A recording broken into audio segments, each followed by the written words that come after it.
ये नमः।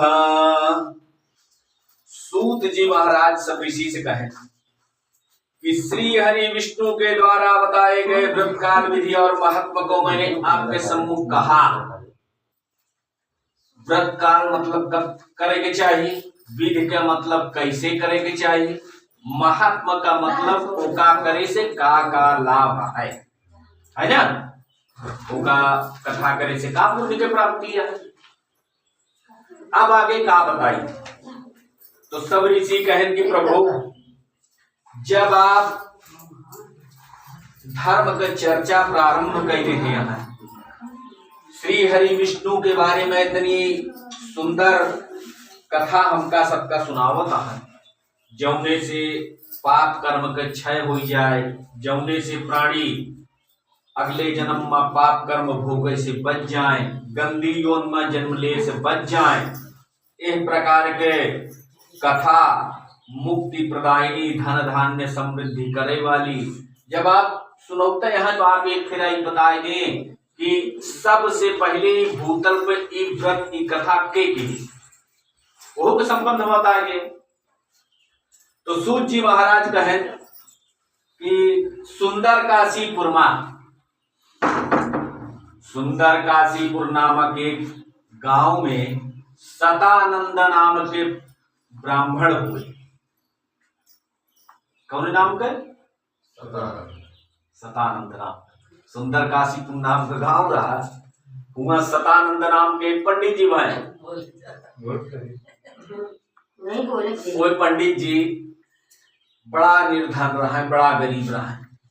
दिन भर भिक्षा मांगे तो शाम के समय पेट भर का भोजन मिल पावे, वो कब होगा।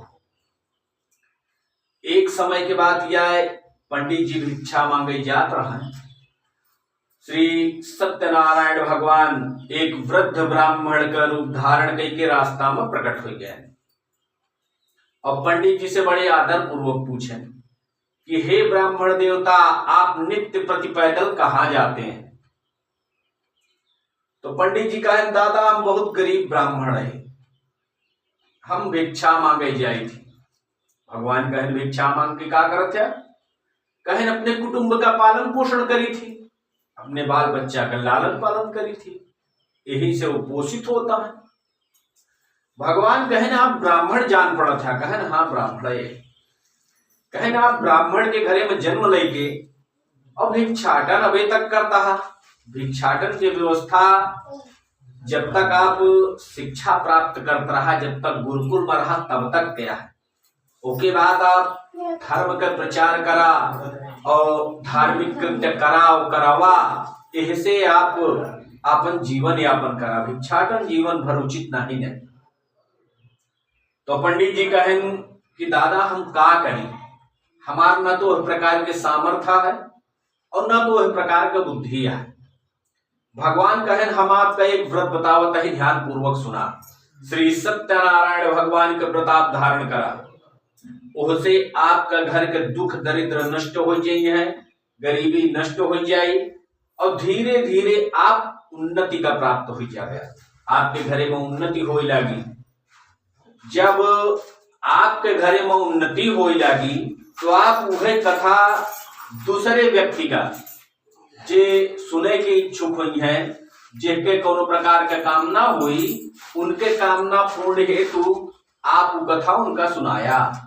तो आपका सामर्थ्य अनुसार दक्षिणों देंगे है, सीधो किसान दे देंगे है, तो आपका भिक्षा मांगे की आवश्यकता न पड़ी।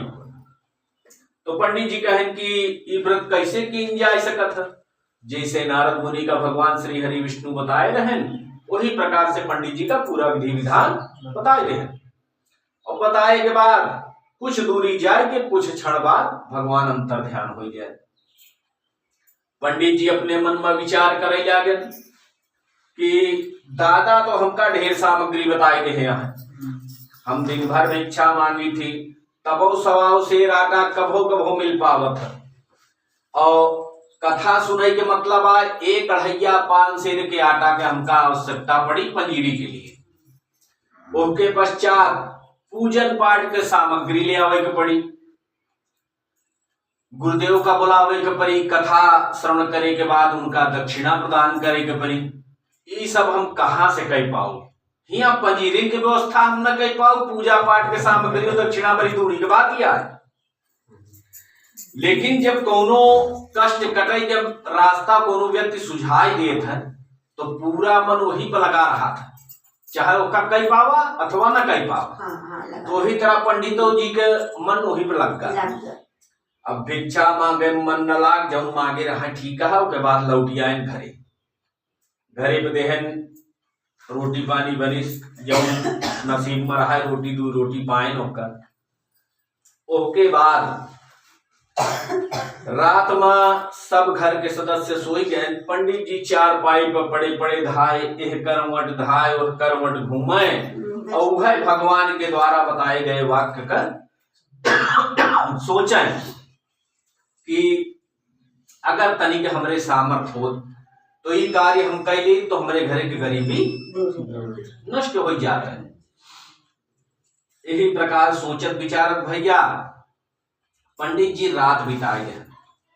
ब्रह्म मुहूर्त में उठेन, दैनिक कृत्य से निवृत्त भैन, स्नान ध्यान कहन, स्नान ध्यान करे के बाद अपन भिक्षा कटोली, जब भिक्षा के झोली रहा उसका कंधे टांग ले, और टांगे के बाद भिक्षा मांगे चल रहे। मन में अपने सोचे कि कराई करावे वाले भगवान होते, मनुष्य केवल एक आपन वाही करत, हम कीना, हम एका कीना, हम ओका कीना, कराई करावे वाले सब वही यहाँ विधाता। कौनो कष्ट कटे के रहा था तबे भगवान के द्वारा रास्ता मिलत है। जब तक कष्ट न कटे के रही तब तक कोनो रास्ता बतावे वाला न मिले। तो हमका रास्ता भगवान बतवाए हैं, तो हो सकत हो हमार मदद करें, हमार कष्ट कम हो जाए। वही जब हमका मार्ग दिखाई दे है तो हमका चले में कौंडे रहा है, हम चलब, संभव हुई तो हुए करी, न संभव हुई तो कोनो बात नहीं। एक प्रकार से सोच के और अपने मन में संकल्प कहन कि आज भिक्षा मांगे बै, चाहे 1 सेर आटा मिले और चाहे 10 सेर, आज हम भगवान सत्यनारायण की कथा जरूर सुनो। मन में संकल्प करके भिक्षा मांगे चल रहे। भैया जहां भिक्षा मांगे जाए भगवान उस प्रकार के व्यवस्था बनाई दे। जा पर कृपा राम की हुई, ता पर दया करे सब कोई, है ना। हर व्यक्ति सोचे कि बेचारा गरीब ब्राह्मण रोज डेली हमरे द्वारे आवत ही, हम 1 रोटी के आटा दी थी, पता नहीं बगली वाले घर में कुछ पावत ही कि नहीं पहुंचे। आज हम पंडित जी का इतना आटा अपने खिया से देव कि इनके घरे में जय जने हुई है, सब केहू भोजन कैलेंगे, चाहे दूसरे खिया भिक्षा पाओ चाहे न पाओ। हर व्यक्ति के हृदय में भगवान की भावना बनाई दे यहाँ है। अब पंडित जी जौने द्वारे जाए हुआ ढेर की सीधा मिल जाए, आधा गांव नहीं मांग पाए, पूरी झोली फुल हुई गई। भगवान का नाम जपत लौटेन मार्ग में सेठ के दुकान पर पूजा पाठ के सब सामग्री खरीदे। सामग्री खरीदे के बाद सेठ जी से निवेदन के हैं कि हमारे पास धन नहीं ना, हमारे पास यह आटा है, जितना सामग्री का पैसा भाव हो उतना आटा हिमा से तौल के निकाल ले। उतना आटा सेठ जी निकाल ले, शेष आटा पंडित जी का वापस कहते हैं। पंडित जी प्रेम पूर्वक अपने घरे पहुंचे, पंजीरी भुजवाए और अपने गुरु जी का बुलाए के प्रेम पूर्वक बंधु बांधव सहित सत्यनारायण भगवान के कथा सुने। कथा के प्रभाव से पंडित जी के जौन भी दुख दरिद्र रहा वो सब नष्ट हो गए और धीरे धीरे उन्नति उनके घरे में होइला। अब कथा श्रवण करे के बरे उनका बुलावे आवे व्यक्ति वो जाए दूसरे की यहाँ कथो सुनावे, दक्षिणों पाई जाए, सीधो पाई जाए, भिक्षा मांगे की आवश्यकता न पड़े। 1.5-2 वर्ष बीत गए ही तरह एक समय के बाद यह जंगल में एक भिल्ल नाम का लकड़हारा लकड़ी काटता है। कभो कभो कुछ कार्य करत रहा तो अचानक पिछली जिंदगी में दिमाग चला जाता। वो था ना ऐसा, कभो 2-4 साल पहले सोचे लग गया, कभो 10 साल पहले दिमाग पहुंच जाए, होते कि नहीं? हाँ हो। तो इसे भिल्ल नाम का लकड़हारा लकड़ी काटत रहा है। तो अचानक उनके ध्यान आए कि पहले एक सदानंद महाराज इधर से आवत जात रहे, और इधर से आवत जात रहे, उनसे कभो कभो मुलाकात हो जाए, पंडित जी से पहले भी असीस हो जाए, कोई अपन हाल चाल बताए दे, हम अपन हाल चाल बताए देते रहे। लेकिन काफी समय से मिला नहीं जा, का पता अस्वस्थ हो गया हो या कोनो कारण बस इधर ना आवत हो। लकड़ी तो हमका बेचे चला इनका। आज हम पंडित जी के गांव चल लकड़ी बेचे और इसे पंडित जी के हालों खबर ले। इस प्रकार से सोच विचार के और लकड़ी के एक बड़ा गट्ठर बनाए के सुंदर काशीपुर लकड़ी बेचत आई है। वही दिन सौभाग्य से पंडित जी के घरे पर सत्यनारायण भगवान के कथा होता है, जैसे ही होती है। लकड़हारा पहुंचन, बोझ दुआरे रख के बैठ गए, वहीं और व्यक्ति बैठा रहा और ध्यान पूर्वक कथा सुनाई लगे। कुछ समय पश्चात हवन वन भव के बाद पंजीरी खाए। पंजीरी उंजीरी खाए के बाद पंडित जी जब दिखाने तो जाए तो उनसे मिले, और मिले के बाद हाथ जोड़ के पूछे लागे, कहें हे महाराज, आज से कुछ वर्ष पहले आपका वह स्थिति रही जौन आज हमारी है। अर्थात जब दिन भर भिक्षा मांगत रहा तो शाम के समय भोजन प्राप्त होता रहा, आपका भोजन पावत रहा। जैसे कि आज हम दिन भर लकड़ी काटी थी, शाम के समय भोजन मिल पावत। लकड़ी अगर एक दिन न काटी होगा न बेची तो घरे में भोजन व्यवस्था नहीं रहा। लेकिन आज हम देखा कहीं गुरुदेव आपके घरे से 50 व्यक्ति पंजीरी लेके जाता हूं, इतना धन आप कहां से पाया? अब आप गरीब नहीं ना? पंडित जी कहें कि हे मित्र, जौन देखा था ये सब सत्यनारायण भगवान की कृपा के प्रसाद आए, हमार कोनो सामर्थ्य मन ही न। कहें पंडित जी लेकिन ये कैसे संभव हुआ? तो जैसे पंडित जी के साथे भारहन वो सब लकड़हारा का बताए दे हैं, और बताए के बाद कहें कि भगवान सत्यनारायण बड़ा दयावान है, अपने भक्तन के करुण पुकार बड़ी शीघ्रता से सुन ले थी और के समाधानों कर दे थी। हम भगवान के शरणागत होके प्रेम पूर्वक इनके कथा सुनी थी और सुनाई थी। उन्हीं के कृपा दृष्टि पड़े के कारण से हमरे घरे में उन्नति व्याप्त हो गया है, धन धान्य सब कुछ समृद्ध हो गया है। लकड़हारा कहें कि हे पंडित जी, जौने भगवान का भक्ति करे से, उनके कथा श्रवण करे से आपका कल्याण हो गया, आपके घरे का दुख दरिद्र नष्ट हो गए। का भगवान का हम भक्ति करब, हम उनके श्रद्धा से पूजन करब, तो का वो हमारे ऊपर दया दृष्टि न करी है? इस प्रकार से जब कहें तो पंडित जी कहें बिल्कुल करिए।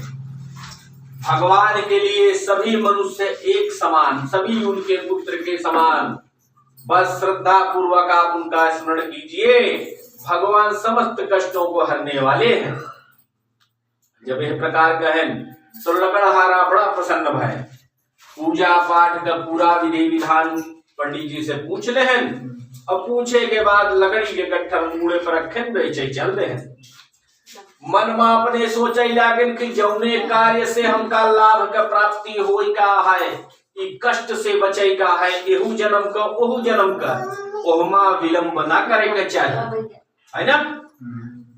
ई सोच के अपने मन में विचार के हैं कि आज ई लकड़ी बेचे पर जौन धन के प्राप्ति हमका हो जाई, हम ओसे सत्यनारायण भगवान के कथा श्रवण करब, ओके पश्चात दूसरा कार्य करब। जब एक प्रकार से संकल्प कैले हैं, लकड़ी बेचत एक सेठ जी के गांव में पहुंचे। हुआ होत रहा है भंडारा। तो अब हम तो चिट्ठी लिख के दे थी, हाँ, एक एक व्यक्ति के नाम से चिट्ठी लिख के दे थी। और वही प्रकार से मनुष्य निमंत्रण आवत थी। लेकिन पहले ऐसा नहीं होता। पहले हर गांव हर क्षेत्र में एक मड़री होता है।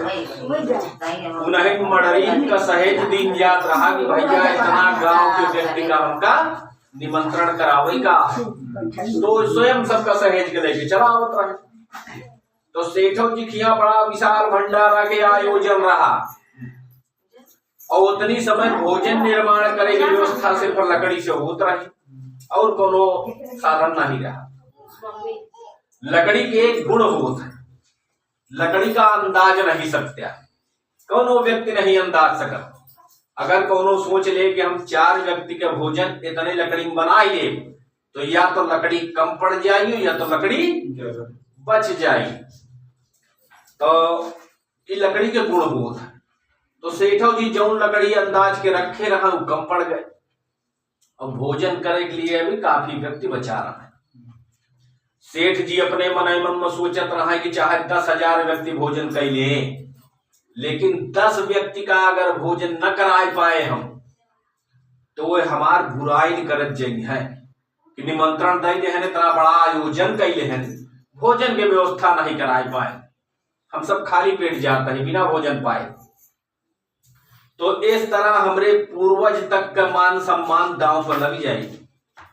हे प्रभु, लकड़ी खत्म हो गया है, लकड़ी की व्यवस्था कतहू से अब हो नहीं पावत। यही प्रकार से तिरान भयभीत मन से भगवान से अनुरोध करे जागे कि हे प्रभु, हमार मान सम्मान कौनो भी तरह से बचा लिया, अब हमार मान सम्मान आपके हाथे में है। एक प्रकार से विनती करत और घूमे टहले लागे दुआरे कहती। वही समय लकड़हारा लकड़ी बेचत उधर से आए। सेठ जी बड़ा प्रसन्न भयन कहन, बच्चा पूरी लकड़ी कितने के देवे? लकड़हारा पहले तो अपने मन में सोची, कहावत क्या है ना, चमसुर का भाव जस चोट पिराए। तो लकड़हारा पहले अपने मन में सोचिस कि आज सेठ जी से जितना चाहिए पैसा लग सकी थी दाव में है, लेकिन फिर लकड़हारा का मन में डेरला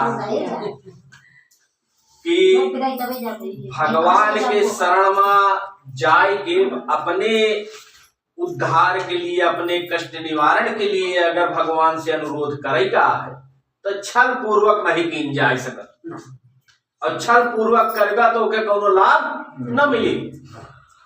तो इस प्रकार से सोच के सेठ जी से कहें कि सेठ जी, आज ही लकड़ी हम भगवान के कथा सुने के बड़े बेचत है, हमका उतना धन दे दिया जितने में भगवान के कथा हो जाए बस, और हमका न चाहिए।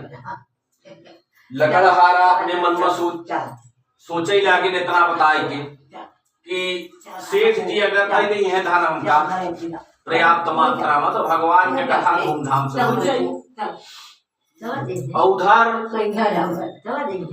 सेठ जी अपने मन में सोचे लागे कि मान लिया इनका हम उचित पैसा दे दे जितने में भगवान का कथा हो जाए, तो का कथा सुने के बाद ये उपवास सुन है तो भोजन के कोनो व्यवस्था चाहिए, लकड़ी में के आजीविका के साधन यह सोच विचार के उनका उस प्रकार से धन है कि भगवान के कथा पूर्ण हो जाए और 2-4 दिन के भोजन के व्यवस्था उनका हो जाए।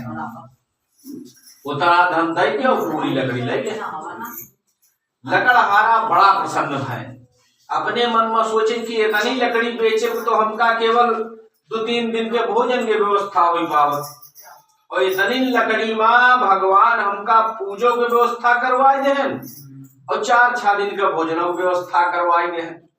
पंडित जी सही बताए रहे कि जे भगवान के शरणागत हो जात है, अपने मन में उनके शरण में जाए के विचारों कैले थे, उतने समय से भगवान कष्ट का काटे छाटे लागत ही, देर नहीं करते और उन्नति करे लागत ही। पंडित जी के वचन सत्य रहा। इस प्रकार से अपने मन में सोचत विचारत लकड़हारा प्रसन्न हृदय से बाजार से सब सामान खरीदे और अपने गुरु जी का बुलाए के बंधु बांधव सहित सायंकालीन सत्यनारायण भगवान के कथा श्रवण करें। कथा के प्रभाव से लकड़हारा का धन तथा पुत्र दोनों के प्राप्ति भय। लकड़हारा जब तक ये दुनिया में रहा तब तक सुख का भोग के और अंतम सत्यपुर धाम का गवा। श्री स्कंद पुराणी रेवा खंडे श्री सत्यनारायण कथायाम द्वितीयो पर्व गुरु वृंदावन बिहारी लाल की जय।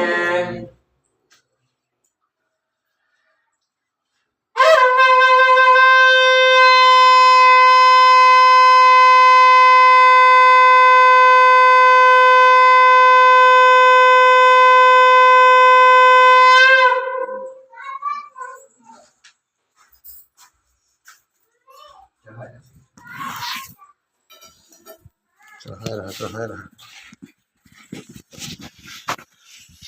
कई मिनट में भैया अब की 21।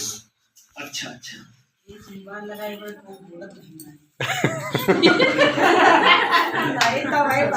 बात तो सही है।